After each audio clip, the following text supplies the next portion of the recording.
नमस्कार दोस्तों, स्वागत है आपका द न्यूज लॉन्चर के इस विशेष परिचर्चा में।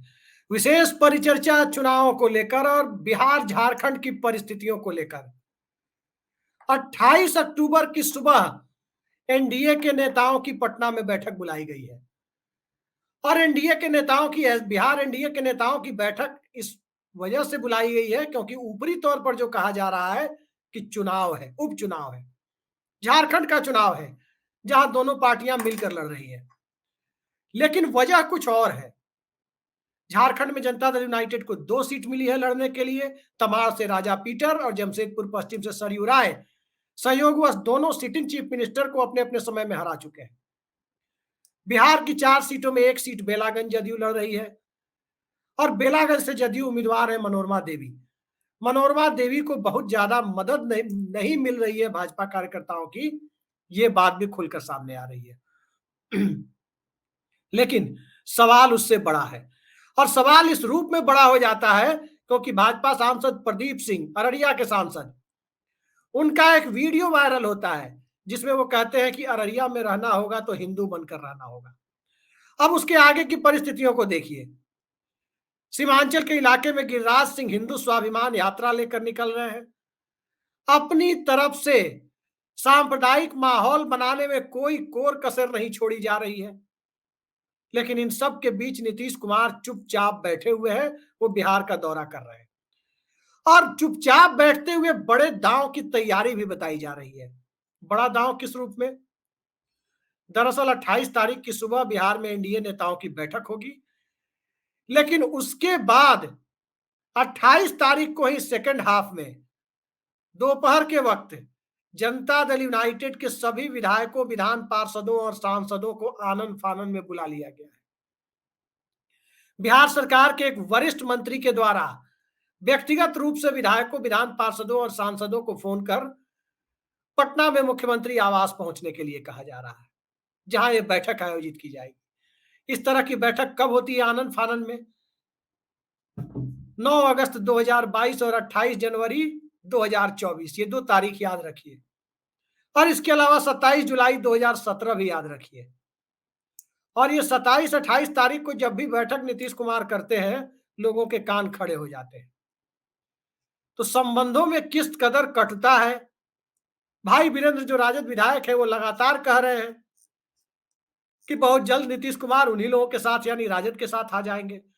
और इन सब के बीच नीतीश कुमार या जनता दल यूनाइटेड का कोई भी ऐसा बयान नहीं आ रहा है जिसमें कांग्रेस पार्टी को ये लोग निशाने पर ले। कांग्रेस पार्टी को निशाने पर ले नहीं रहे हैं।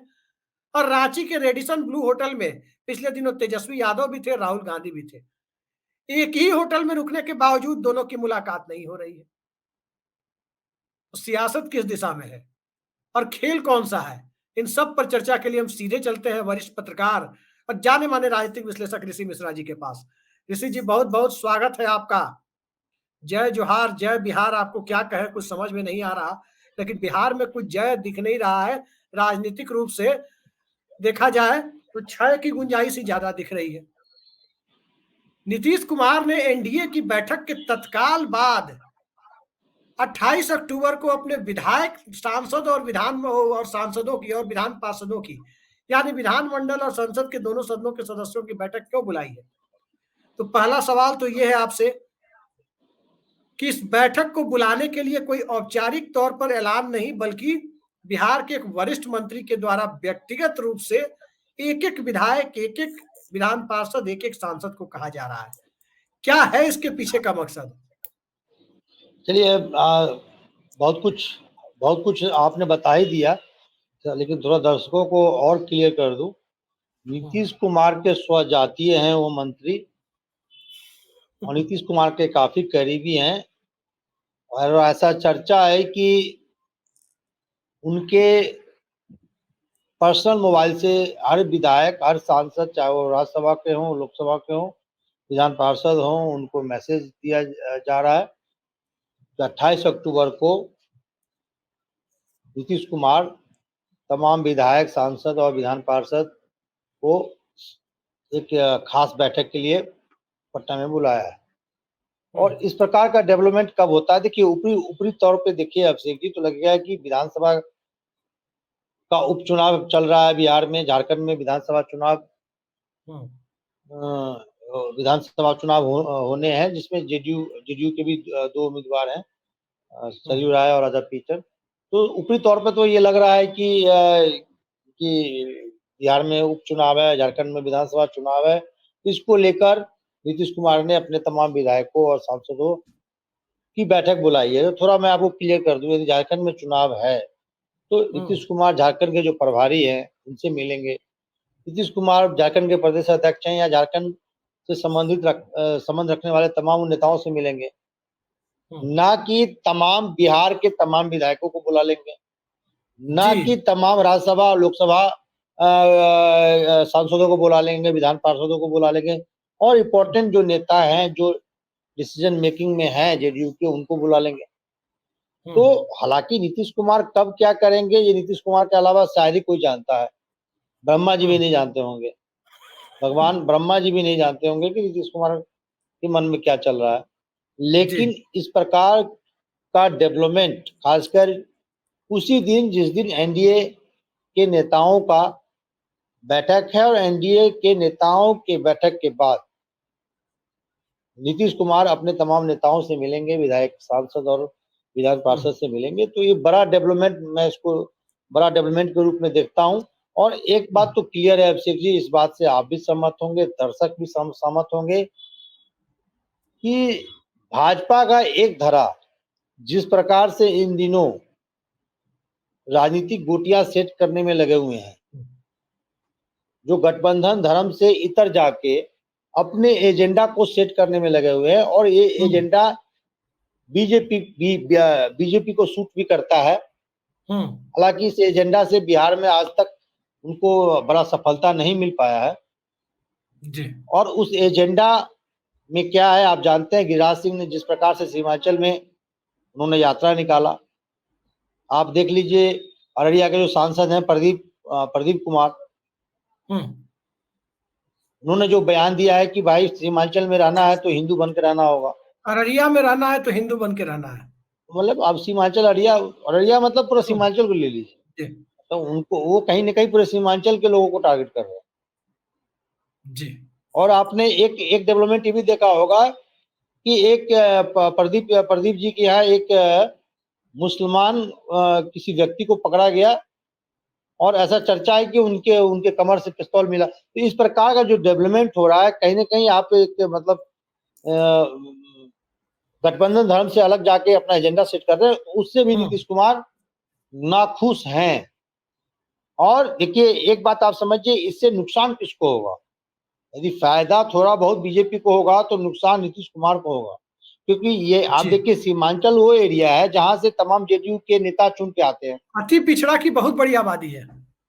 आप यदि लोकसभा सांसदों की टैली देखेंगे तो सीमांचल से ठीक ठाक सीटें जेडीयू जीत के आई है, और सीमांचल में मुसलमानों में एक तबका जो है नीतीश कुमार को वोट भी करते हैं। तो ऐसे यात्राओं से आप अपने एलायंस पार्टनर के जो बेस वोट है उसको नुकसान पहुंचा रहे हैं। और नीतीश कुमार हमेशा कहते हैं कि ट्रिपल सी से वो समझौता कभी नहीं किया है, करप्शन, कम्युनलिज्म और क्राइम जी। तो इन चीजों को समझने की जरूरत है, और मैं ये नहीं कह रहा हूं कि इन चीजों से परेशान होकर 28 अक्टूबर को नीतीश कुमार ने आनंद फानन में अपने तमाम विधायक, सांसदों और विधान पार्षदों की बैठक बुलाई है, लेकिन आप इससे उसको जोड़कर देख सकते हैं कि इतना बड़ा, मतलब आप तमाम बड़े नेताओं को आप बुला लीजिए, ये छोटा मोटा डेवलपमेंट नहीं है।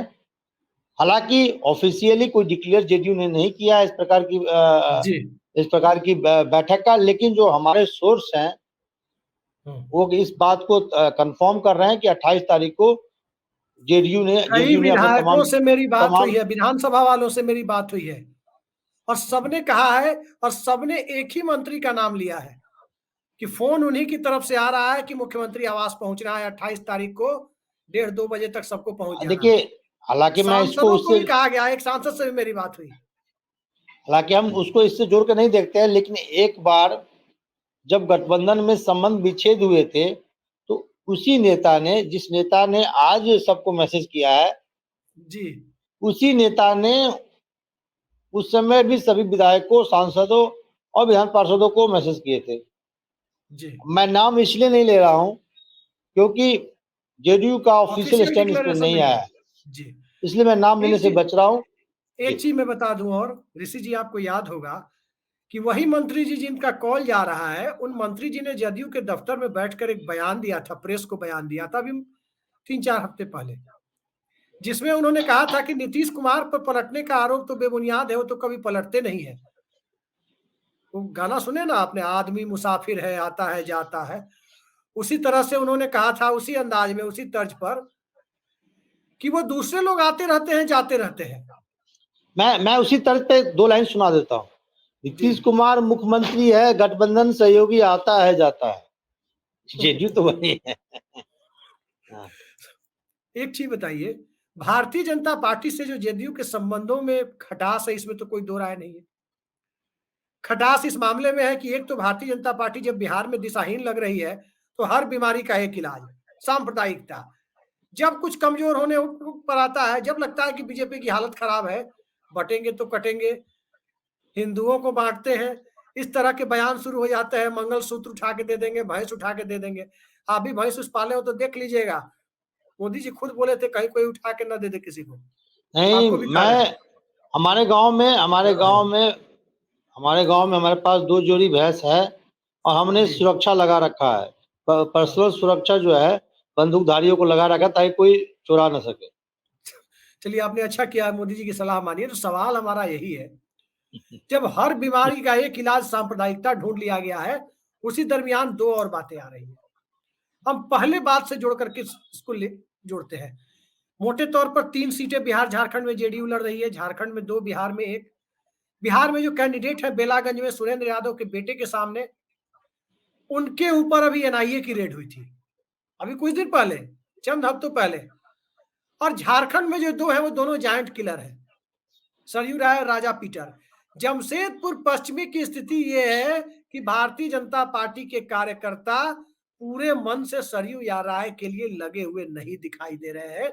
ये खबरें सूत्रों के हवाले से आ रही है। कमोबेश यही स्थिति तमाड़ में राजा पीटर के बारे में कही जा रही है।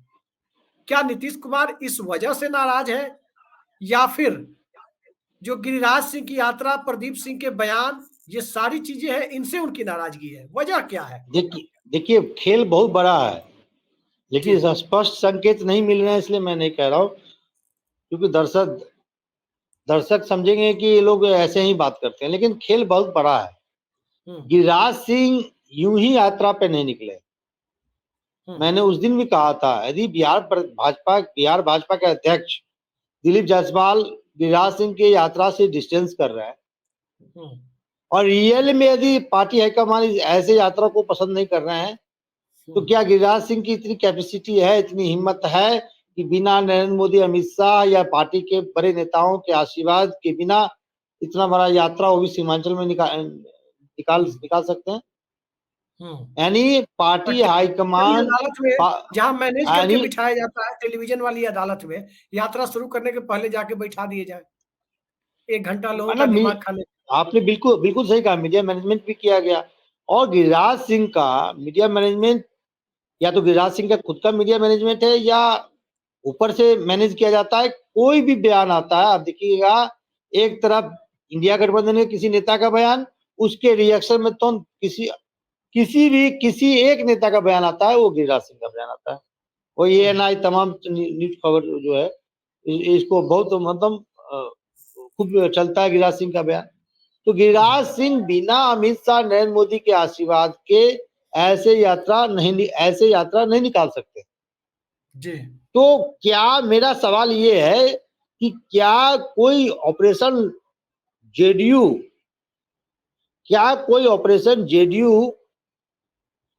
जो बीजेपी के इस प्रकार के नेता हैं जो ऑपरेशन करने में बड़े उस्ताद हैं, क्या ऑपरेशन जेडीयू की शुरुआत उन्होंने कर दी है? जी यदि नीतीश कुमार इस बार इधर उधर करे तो क्या जेडीयू को तोड़ा भी जा सकता है? देखिए बहुत बड़े संकेत हैं, मैं आपको बताऊं जी कि इस प्रकार का यात्रा होना, प्रदीप कुमार का बयान, प्रदीप सिंह का बयान आना बिना बड़े नेताओं के आशीर्वाद के अच्छा, बिना एक संभव और चीज नहीं है। देखिए ऋषि जी, एक बात और ध्यान आपने गौर किया होगा, अति पिछड़ा वर्ग पर जनता दल यूनाइटेड अपना दावा समझती है और उसके पास है भी उस समुदाय का वोट ठीक ठाक संख्या में है। प्रदीप सिंह अति पिछड़ा वर्ग के सांसद है। जब लगा कि गिरिराज सिंह से काम नहीं चल रहा है, सवर्ण हिंदुत्व का ठप्पा लग रहा है, तो आक्रामक बयान देने के लिए एक अति पिछड़ा सांसद को कुदा दिया गया। क्या नीतीश कुमार इस खेल में, जो खुद इस खेल में पीएचडी है, राजनीतिक समीकरण को बिठा करके बिहार में लालू यादव का जनाधार तोड़ना था तो अति पिछड़ा राजनीति को आगे बढ़ा दो, रामविलास पासवान को की राजनीति खत्म करनी थी तो महादलित कैटेगरी बना दो। तो क्या नीतीश कुमार जो खुद इस खेल के उस्ताद है, उन्हें ये समझ में नहीं आ रहा है क्या? और क्या ये समझ में आ रहा है, इसी वजह से तो बैठक नहीं हो रही है? बिल्कुल, देखिए नीतीश कुमार को कोई ऐसे संकेत जरूर मिले होंगे, और खासकर नीतीश कुमार के एक जो केंद्रीय मंत्री हैं, जो एक जमाने में नीतीश कुमार के मित्र भी हुआ करते थे, सबसे विश्वास पात्र हुआ करते थे, उनके बारे में कहा जाता है कि आजकल वो नरेंद्र मोदी, अमित शाह के दरबार में अपनी जो क्रेडिबिलिटी है उनको उसको बढ़ा रहे हैं। और ऐसा कहा जा रहा है कि भाई उनको समझाया जा रहा है, इन दो बड़े नेताओं को, यदि इस प्रकार का कोई झटका यदि नीतीश कुमार देने चाहेंगे तो हम लोग हैं, संभालने के लिए हम लोग हैं। अपनी क्रेडिबिलिटी को उस दरबार में स्थापित करने का प्रयास किया जा रहा है, क्योंकि बीजेपी को भी अब लग रहा है कि नीतीश कुमार उम्र के उस पड़ाव में है। नीतीश कुमार से बड़े तो नरेंद्र मोदी हैं। नीतीश कुमार 51 बॉर्न है, नरेंद्र मोदी 50 बॉर्न है। देखिए बीजेपी जेडीयू में अंतर है। बीजेपी राष्ट्रीय पार्टी है, उसका बड़ा संगठन है, बड़े वो रिसोर्स हिमाचल है। वाली मशरूम नहीं खाते हैं नीतीश कुमार, जहां तक मेरी जानकारी है। खाते भी होंगे तो नहीं मालूम है, लेकिन जानकारी है कि वो नहीं खाते हैं। तो मैं वही चीज कह रहा हूँ, आपको समझाने का प्रयास कर रहा हूँ। तो ये देखिए बीजेपी, देखिए एक बात आप भी मानते होंगे, दर्शक भी इस चीज से सहमत होंगे कि जिन जिन लोगों के साथ बीजेपी ने गठबंधन किया है उसको धीरे धीरे बीजेपी मतलब खा गई है। अब देखिए मैं महाराष्ट्र से शुरू करता हूँ। शिवसेना बीजेपी, शिवसेना बड़े भाई की भूमिका में, बीजेपी छोटे भाई की भूमिका में। अब क्या स्थिति था, कुछ दिनों पहले तक क्या स्थिति था, बीजेपी बड़े भाई, शिवसेना छोटे भाई की भूमिका में। उसी तरह जेडीयू बीजेपी का बिहार में, इसी तरह प्रकाश सिंह बादल की पार्टी के साथ बीजेपी का जो रिलेशन था पंजाब में। आज प्रकाश सिंह बादल कहाँ है, उनकी पार्टी कहाँ है? नवीन पटनायक वही बीजेपी में घुसा थे उड़ीसा में। नवीन पटनायक, ये हमारे जगन रेड्डी साहब ढुलमुल नीति, जगन रेड्डी का ढुलमुल नीति था ना, ना चूड़ा में ना दही में चीनी वाले कैरेक्टर था उनका। अब चूड़ा दही खाते होंगे तो उसमें चीनी रहता है, तो थोड़ा देर के बाद चीनी अपनी हम खाते हैं कभी कभार, लेकिन हम नमक और हरे मिर्च के साथ खाते हैं। तो नमक का भी आइडेंटिटी को थोड़ा देर के बाद खत्म हो जाता है। तो ये चीनी वाला जो चूड़ा दही में चीनी वाला जो राजनीति आप करना चाहते हैं, तो थोड़ी देर के बाद आपकी आइडेंटिटी खत्म हो जाएगी, और उस चीनी का मिठास का मजा कोई और चूड़ा लेगा और दही लेगा। ये समझने की जरूरत। ऋषि जी एक चीज इसमें आप बताइए, एक बड़ी अजीब सी चीज है कि नरेंद्र मोदी और नीतीश कुमार के बीच चर्चा है कि बात एकदम नहीं हो रही है, और उधर राहुल गांधी और तेजस्वी यादव के बीच बातचीत नहीं हो रही है। ये किस दिशा में संकेत करता है? देखिए संकेत तो उन्होंने दिया ही। हरियाणा में तमाम एनडीए, हरियाणा में जब नए मुख्यमंत्री सैनी साहब शपथ ले रहे थे तो एनडीए के तमाम बड़े नेता वहां मौजूद थे, चंद्रबाबू नायडू से लेकर तमाम बड़े नेता। एक ही कोई बड़ा नेता वहां मौजूद नहीं था, वो थे नीतीश कुमार जी। और जबकि नीतीश कुमार स्वस्थ थे, कोई ऐसा कोई बड़ा कार्यक्रम नहीं था। पूरा बिहार घूम रहे हैं, उसके लिए अस्वस्थ नहीं है, लेकिन चंडीगढ़ जाने के लिए अस्वस्थ थे। तो एक मैसेज तो दे ही रहे हैं कि भैया आपका जो रवैया है, आपका जो अप्रोच है, उससे हम सहमत नहीं है। एक तरफ तो आप कहते हैं कि नीतीश कुमार हमारे बड़ा सम्मान रिफ्लेक्ट करते हैं जब नीतीश कुमार नरेंद्र मोदी होते हैं, दूसरी तरफ आप ऑपरेशन लोटस या ऑपरेशन जेडीयू जो कहिए, उसको भी ऑपरेट कर रहे हैं पर्दे के पीछे जी। तो ये तमाम चीजें हैं। और गठबंधन में देखिए एक बात समझ जाइए, जब आप कोई बिजनेस राजनीति वाली आदि आप बिजनेस ही करते हैं, दो पार्टनर हैं तो सतर्क रहना पड़ता है, कब पार्टनर क्या कर दे। पता चला कि आपकी जमा पूंजी जितनी जमा पूंजी है वही लेकर खसक जाएगा। अब नीतीश कुमार की जमा पूंजी तमाम जमा पूंजी है, 12 सांसद है, कुछ विधायक लेकर भाग जाए जी। अब 12 सांसदों की बात कर रहे हैं। और मुझे लगता है, मैं आज कह दूं कि नवीन पटनायक वाला पोजीशन नीतीश कुमार का बीजेपी करना चाहती है। आखिरी सवाल, कितने शख्स बड़ा महत्वपूर्ण सवाल आपने उठाया, लेकिन आखिरी सवाल हम आपसे लेंगे कि नीतीश कुमार नवीन पटनायक की गति जब गए, तो अगर नवीन पटनायक की जो गति हुई, बेनिफिशियरी कांग्रेस नहीं हुई, भाजपा हो गई। नीतीश कुमार की गति, जो बात आप कह रहे हैं, यदि उसमें सच्चाई है कि बीजेपी वही गति करना चाहती है, तो तेजस्वी यादव को क्या मिलेगा? तेजस्वी यादव कहां है? भाई वीरेंद्र वाली लाइन सही है या कोई दूसरी लाइन जिस पर राष्ट्रीय जनता दल के चलने की बात आ रही है वो सही है? कल 25 अक्टूबर है, चर्चा है, कल से regular hearing land for job में शुरू हो सकती है।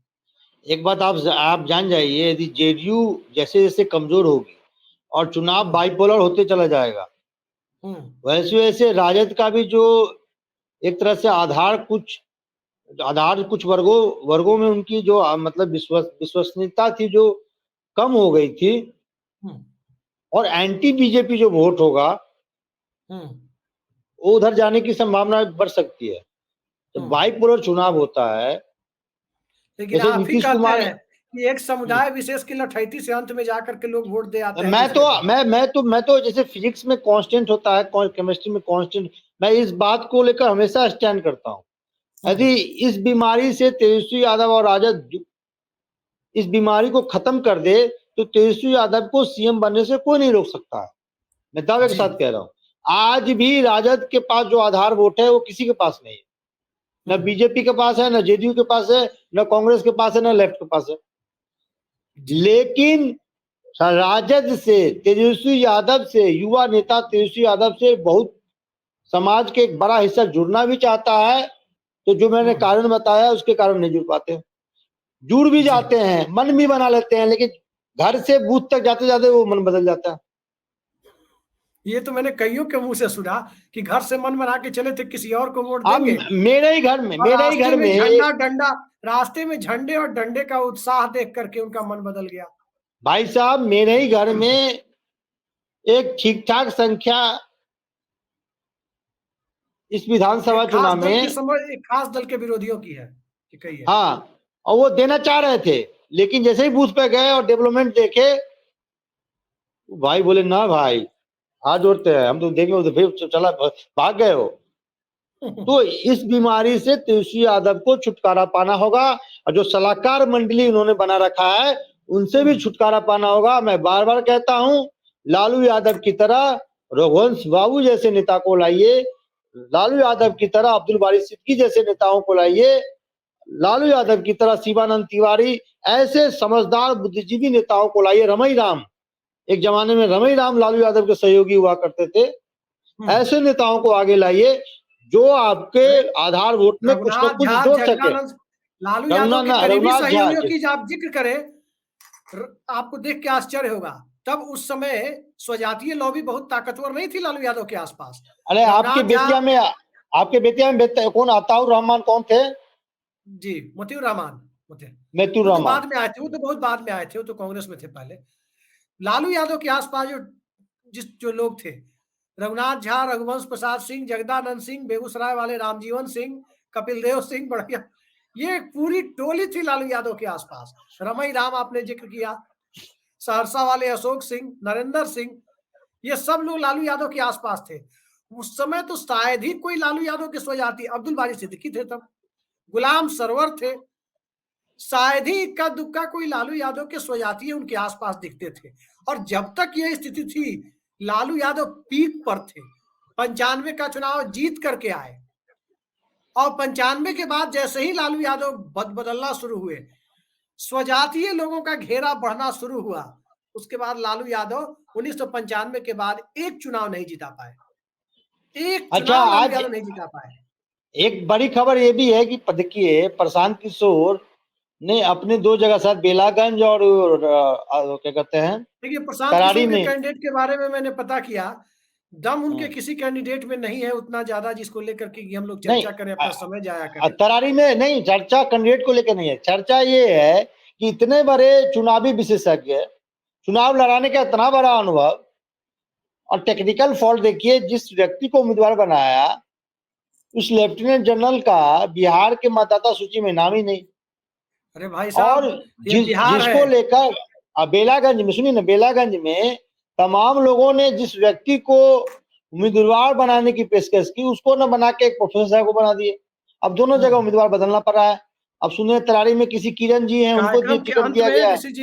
ऋषि जी कार्यक्रम के अंत में हम हैं, और दर्शकों को बता दें, ये बिहार है जहां लाखों, लाख, 2 लाख, 2.5 लाख की भीड़ देख करके नरेंद्र मोदी की इतनी सभा कराई गई, भाजपा वालों को गुमान हो गया 185 पार का नारा दिया था, 185 प्लस।